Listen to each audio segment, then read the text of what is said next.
Will the UK economy grow, or are we looking at a period of no growth whatsoever? And if we are, what does that mean for you guys as UK property investors? That's what we will be covering in this video. If you're new to this channel, make sure you subscribe, hit the bell icon. We release new videos each and every week, all dedicated to keeping you on top of your property investing game. So this was a big week for the UK government. Starmer and Rachel Thieves are both running around like headless chickens, trying to figure out how to deliver economic growth in the UK. They say it's their top priority. There were some big speeches this week.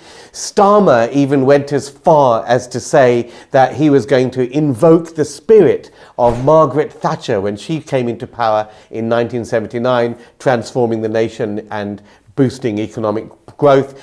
That comparison is absolutely laughable. When Margaret Thatcher came in 1979, she got growth. But how did she get it? She did so by slashing taxes. Under Labour in the 70s, the highest rate of marginal tax that was payable was in excess of 90%. She slashed all that down. And there was also hugely wasteful public expenditure, government expenditure going on, which she slashed. Now, in those days, that wasn't because of bloated, overmanned, or I should say these days, over-personed,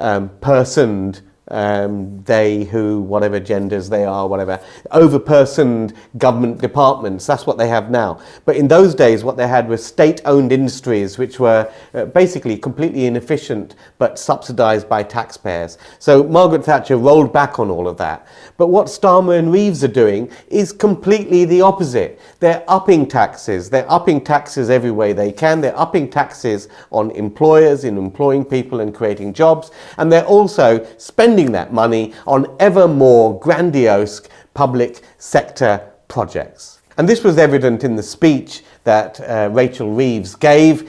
She was talking about how she's going to deliver growth, but I don't know, you let me know in the comments, do you think there's one measure in there that is actually going to deliver any growth? Her big showpiece announcement was a third runway in Heathrow. Now, this was a 50-year-old idea that she suddenly got out of bed and decided to trail this as something new. Now, we all know this is going to take at least 10 years. It's going to take 3 years in consultation, another 2-3 years in planning, and another 7-8 years to build. That's if Ed Miliband and Mayor Khan don't throw their dollies out the pram and try to put spanners in the works in some way. But obviously schemes like that and the other things that she announced were all about government spending your tax money on grandiose public projects in the belief that it's somehow going to give you growth. Now that, of course, is pure nonsense. None of these measures are going to deliver any growth, say, right now when we need it.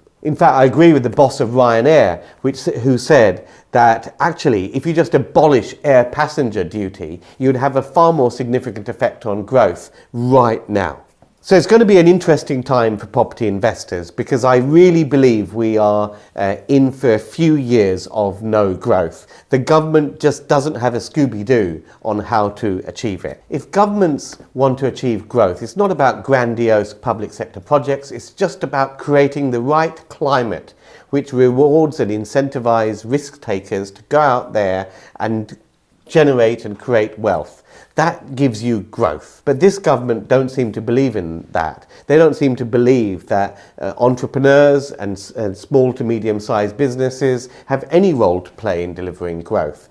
They seem to think that's going to come from working with people like BlackRock and other big multinationals, and they are suddenly magically going to invest and help grow the UK economy. So we've got a few years where it's going to flatline, in my opinion, and when you may see newspaper reports where they'll say, oh, growth has gone up by 0.1% or something like that, but when you actually look at growth, GDP per capita, it's not growing at all. Now that's when you take the total amount of GDP growth for the entire nation and divide it by the number of people in the country. If the population is increasing, then of course GDP per capita will go down. In 2007, UK GDP per capita was pretty much neck and neck with the US of A. But since 2007, that gap has really opened up. In the USA, their GDP per capita is something like $76,000 per person. In the UK, we're at $54,000 per person. So the UK is getting poorer, and there is not going to be that much growth.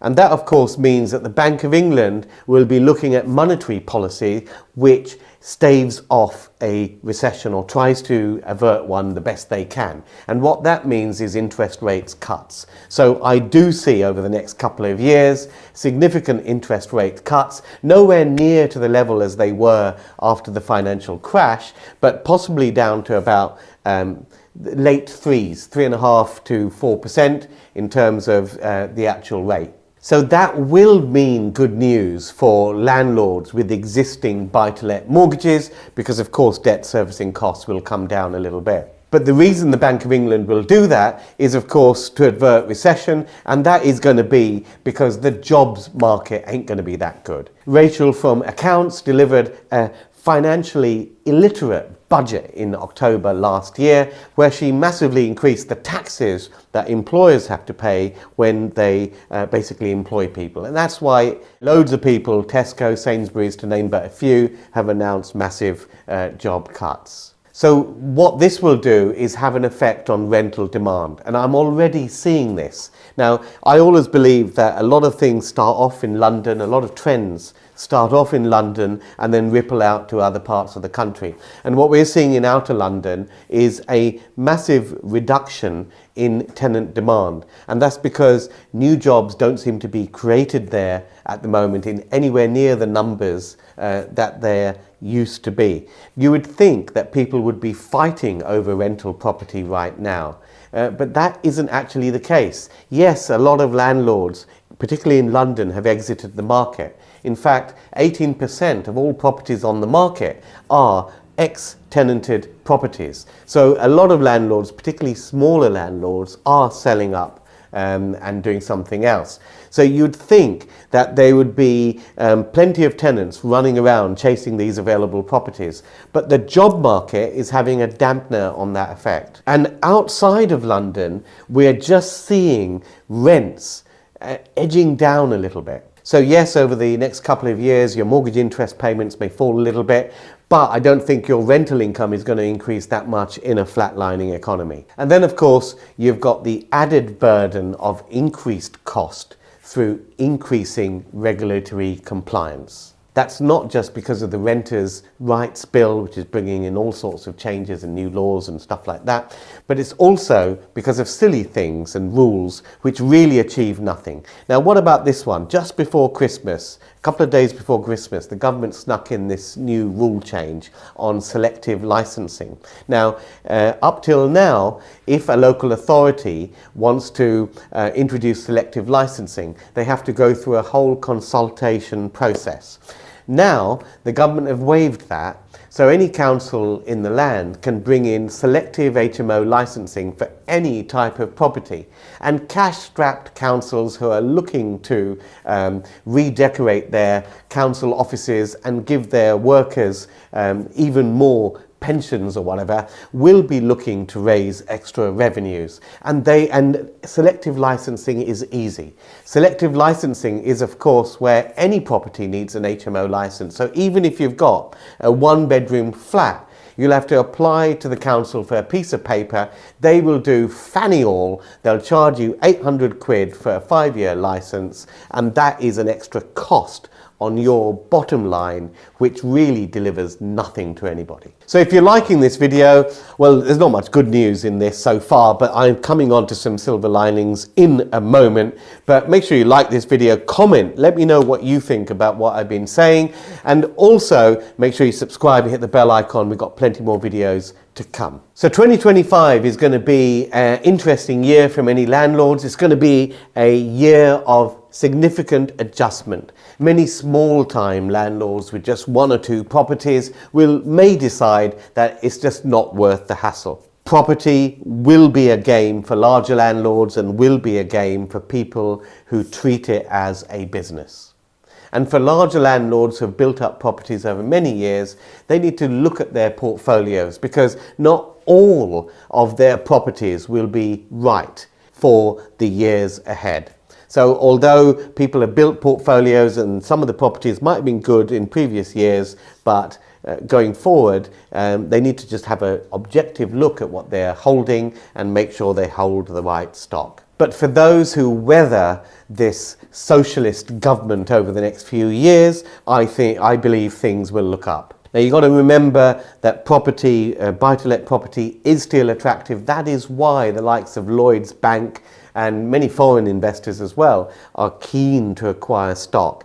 But what they are acquiring is certain types of residential property. They're typically focusing on smaller units, they're focusing on build-to-rent blocks where they've got a concentration of rental units in one building. That allows them the economies of scale to deal with the regulatory compliance issues. If you stay in the game, I don't think you'll see much capital appreciation going on during the term of this Parliament.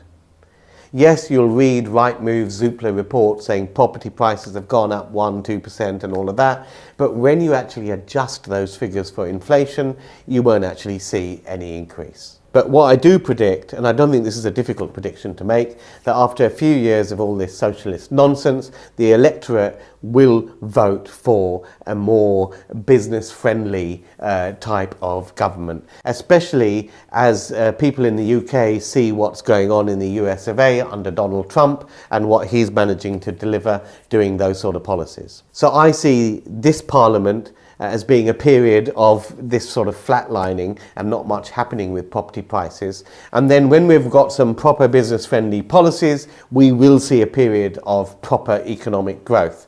When you have that economic growth, what happens is property prices tend to catch up. So they will be suppressed over the next few years, but when there are some business-friendly policies, they will unleash. And we could easily, and at that time, we can easily see a period of 3 or 4 years with double-digit growth, with a pretty much doubling in asset prices from where we are today. But 2025 is going to be a year of adjustment. It's going to be about recalibration. It's going to be about educating yourself about what these changes are. It's going to be about looking at your investment strategies going forward and making sure that they are the right type of strategies for the climate that we are entering into. And there will be many people who haven't got a clue about the climate, the investment climate we are entering over the next few years. And those people will fall into trouble. And there will be a lot of opportunity. There is going to be blood in the streets, there's no doubt about it, property blood in the property streets. And that will create opportunities, just like in the 1990s, just like in the aftermath of the financial crash after 2008. There will be those sort of opportunities and those sort of profits to be had by savvy investors in the know. So we'll keep you posted on all of those opportunities. Just make sure you subscribe, hit the bell icon, let me know in the comments what you guys think, and see you guys next time. The Baker Street Property Meet is the UK's largest and #1 property investors networking event. The property market is going through monumental change right now, and at Baker Street Property Meet we aim to keep you up to date with the latest tips and tricks and insider tactics to help you keep on top of your property investing game and succeed in these troubled economic times. The Baker Street Property Meet is fundamentally about networking, because it's not what you know, it's who you know. And at Baker Street we aim to connect you with the people to make your property journey a monumental success. There's no better place to be to further your property investment journey than the Baker Street Property Meet. So make sure you're here, you're connecting with myself and Andrew Roberts, our expert guest speakers and 300 passionate property people each and every month. See you at the next meet. Get your spot at bakerstreetpropertymeet.com.